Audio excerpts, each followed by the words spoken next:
Hi, this is Shambhavi. Welcome to my weekly podcast about spirituality, love, death, devotion, and waking up while living in a messy world. The Satsang with Shambhavi podcast is recorded live each week with students of our nonprofit community, Jaya Kula. For more information and to find out about attending a satsang, visit jayakula.org. Thanks for listening. Much love to you, wherever and however you are. I wanted to ask, sometimes to karmic fixations, there is like a binded form and a freed form, like when we study six realms. Is there anything equivalent for shame? Shame is part of hell realm. We could think of shame as being some permutation or form of anger toward yourself. Shame is hot. It has a fire element aspect to it.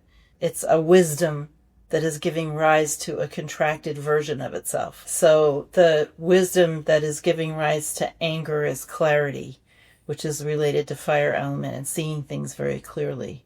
There's some beautiful writings about shame from this academic who's no longer alive. Her name was Eve Sedgwick. And she took a lot of the things she said about shame from somebody that I'm actually related to.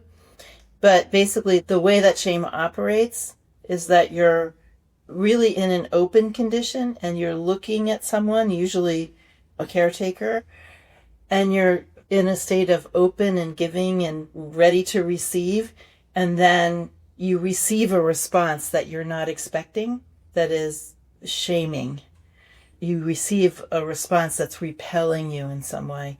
And then because of your unique dimension, you collapse in on yourself and you feel shame. It's like if you got a criticism instead of a smile back. Also really dependent on your unique dimension that you would do that. Because someone else in the same family even, or having the same experience, instead of feeling shame would feel anger.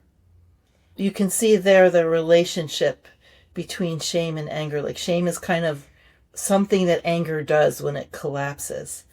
And maybe when you don't have enough sense of yourself to get angry on behalf of yourself.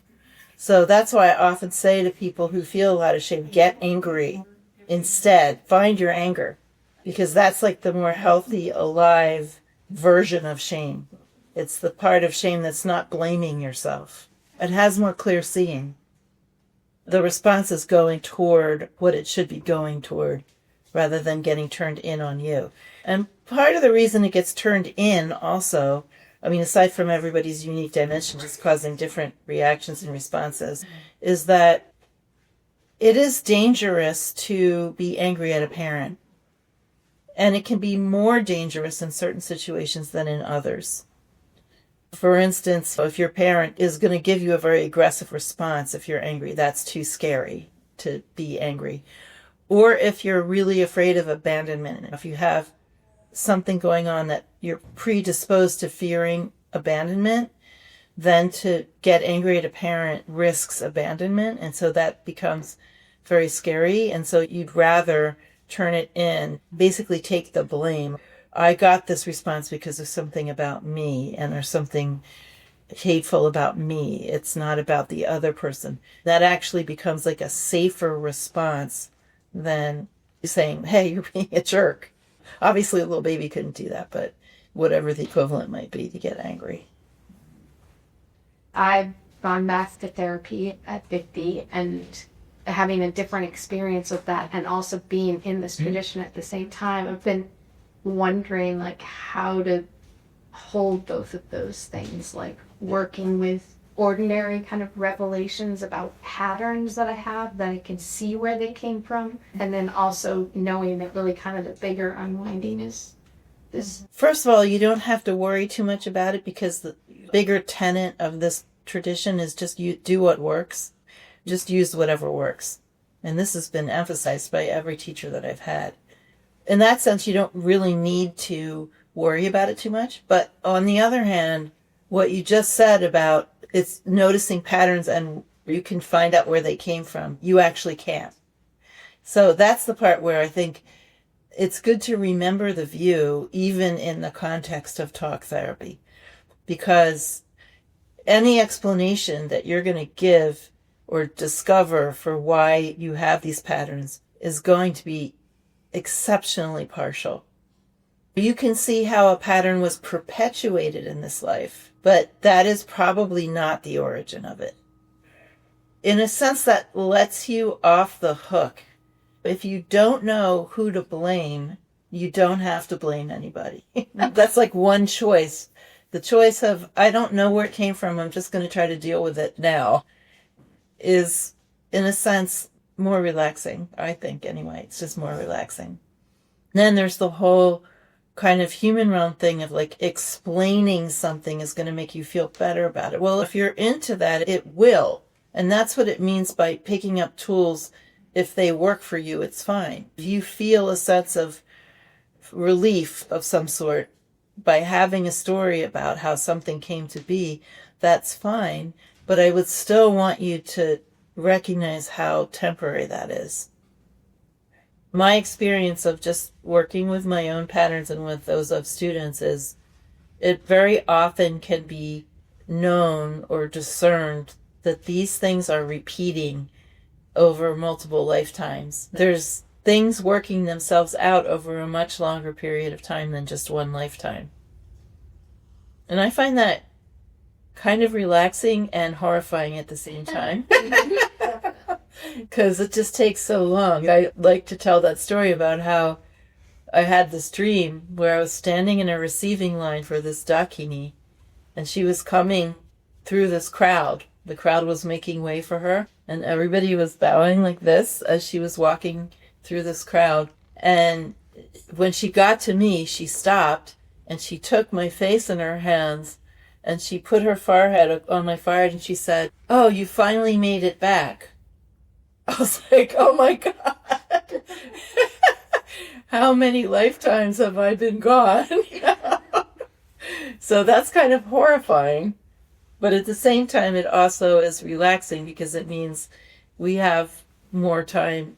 The sense of urgency can go down.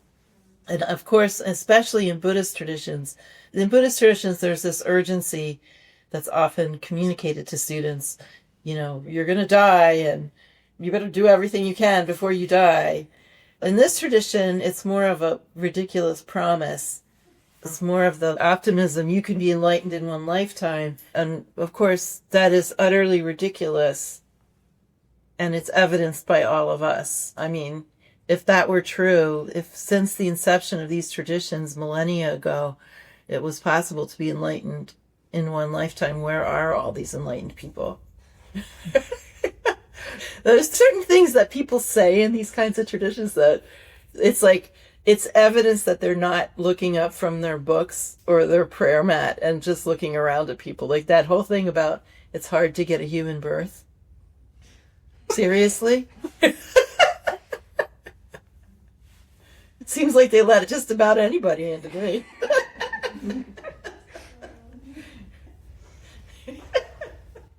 I have a follow-up question. As I'm going through EMDR therapy, one of the things that's happening is I'm getting angry at my mom, right?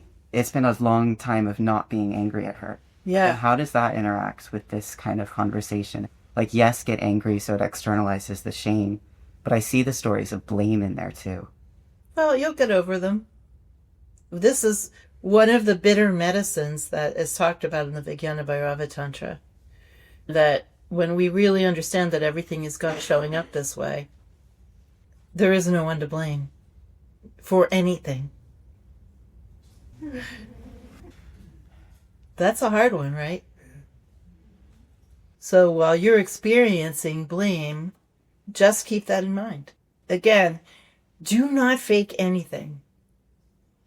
Nothing, it will not serve you to try to think your way into a more enlightened state or perform something that you think I want you to be embodying. It won't work and it won't help you. As you're feeling really judgmental, just remember the view. Yeah, I don't get to hold on to this forever. I was wondering if you could talk about avoidance or ignorance. I'm having quite a difficult time when I notice the scale of ignorance and avoidance that's happening. You mean among others? Yeah. So this is a situation where we have to get to just a feeling of sadness. This is a situation where anger is masking sadness. Basically, you feel what a lot of people feel. You feel a longing for the world to be better. And so that longing is like the original feeling. That's your longing. And it's not anybody else's responsibility to do something differently because you feel that longing. But that feeling of longing is an aspect of what draws us through into spiritual life and what creates the momentum in us to change the things in us that we need to change in order to be part of that world that we want to see. That's really all we can do. Part of getting over that anger is we have to recognize how helpless we are, how small our power is, really. And there's a great sense of resignation about our insignificance. At the same time, if we come together in community and do things in a unified way, then we can have a bigger impact. But just sitting around being angry at people is like 4 steps removed from what we're actually experiencing. It's just a way of not owning our own longing. I wrote a poem about it in the new book. I can't remember what it's called, but it says something like, I recognize everything has total equality, but I still want everything to be different. How can this be? It's like, I see you in everything, but I still want it to be different. That's the weird condition we're in. But we have to be able to feel that longing, that yearning. Can you talk more about those different facets of anger? I find it hard to get in touch with healthy anger versus unhealthy. I think part of why I suppress my anger is because I've been around a really explosive anger or a power over anger, and I don't want to be like that. I'm also curious about power and confidence, like real power and real confidence. We all have real power and real confidence, but they've just been kind of squished and aren't expressing themselves fully. It's in there. It's not something you have to recreate. It's more a question of letting things free up, removing blockages, that being expressed. Try to think of anger as vital energy, or feel anger as vital energy, and relate to it more on that energetic level rather than on that story level. And I would say just sit and feel that. Let yourself get more accustomed to it. Let it out in the privacy of your own home, in a sense, and get reacquainted with it and get more friendly with it.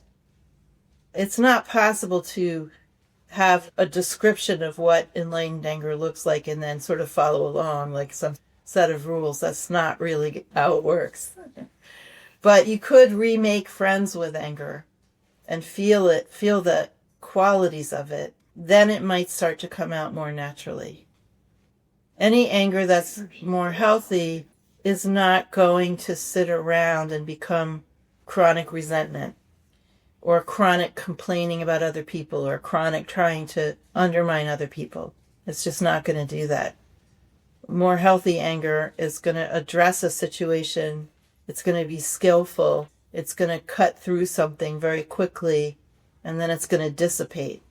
But that's not an intellectual process. It's not a process mediated by thinking about how you should be or how you should deploy anger. That's something that just happens spontaneously when, in general, you're more balanced. So I would say the first step is to just start feeling it more and getting reacquainted with its qualities. So in the last 2 years, I've been going through this kind of denormalization of something as I've gotten more into coming to teachings and stuff like that. I only want to read spiritual books. It's hard to talk to anyone now. I feel like I just went in this other direction. And then like when I talk to friends, we're speaking different languages or something.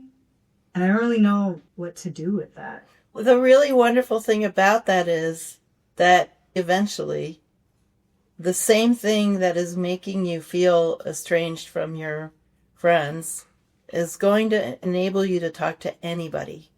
Eventually, you're going to feel comfortable talking to anybody and intimate with everybody. But there is that awkward middle stage that most people go through if they've been in one milieu where people weren't doing this kind of thing. And then they get into something like this and it sticks around and they go deeper into it. You'll eventually just have different friends. There are some that will come along with you. Like there's some people that feel a little weird about the whole thing at first, but then they kind of get used to it and they're back in the saddle with you. And there are other people that fall away, and that's completely fine. The best thing is to just keep being yourself and let fall away what needs to fall away. New will come in. In fact, it already has come in a lot of different ways. But eventually, you're going to feel that this kind of practice makes it easier to talk with everyone and feel close to everyone. It's a beautiful thing when that happens. That's one of the great skills of spiritual life, is to just be there and let things fall away and let other things come in and not try to force anything to either stay or come. It's really a wonderful skill to practice that.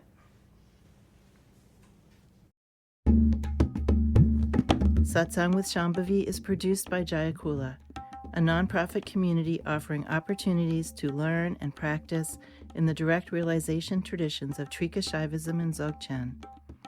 If you enjoyed listening, please help us keep this podcast and many other teachings open to all by making a monthly or one-time donation.